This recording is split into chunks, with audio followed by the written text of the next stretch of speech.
భారత్పై మరోసారి భారీ టారిఫ్ల ముప్పు పొంచి ఉందా? రష్యా నుంచి చమురు కొనుగోలు చేస్తున్న దేశాలపై కఠిన చర్యలకు అమెరికా అడుగులు వేస్తుంది. ఇందులో భాగంగా రష్యా, ఇరాన్పై ఆంక్షలకు సంబంధించిన శాంక్షనింగ్ రష్యా ఇరాన్ యాక్ట్ 2026కు అమెరికా సెనెట్ ఆమోదం తెలిపింది. 86-11 ఓట్ల తేడాతో బిల్లుకు సెనెట్ గ్రీన్ సిగ్నల్ ఇచ్చింది.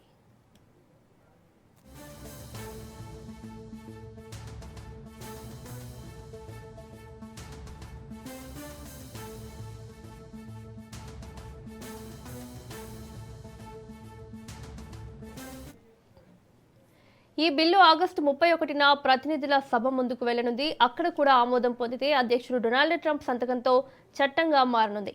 చట్టం అమల్లోకి వస్తే రష్యా నుంచి చమురు దిగుమతులు చేసుకునే భారత్, చైనా వంటి దేశాలపై భారీగా సుంకాలు విధించే అవకాశం ఉంది.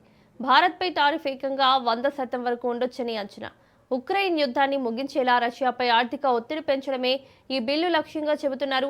గతంలో 500% వరకు టారిఫ్ల ప్రతిపాదన ఉండగా అంతర్జాతీయ పరిణామాల నేపథ్యంలో దాన్ని 100%కి పరిమితం చేసినట్లు తెలుస్తుంది.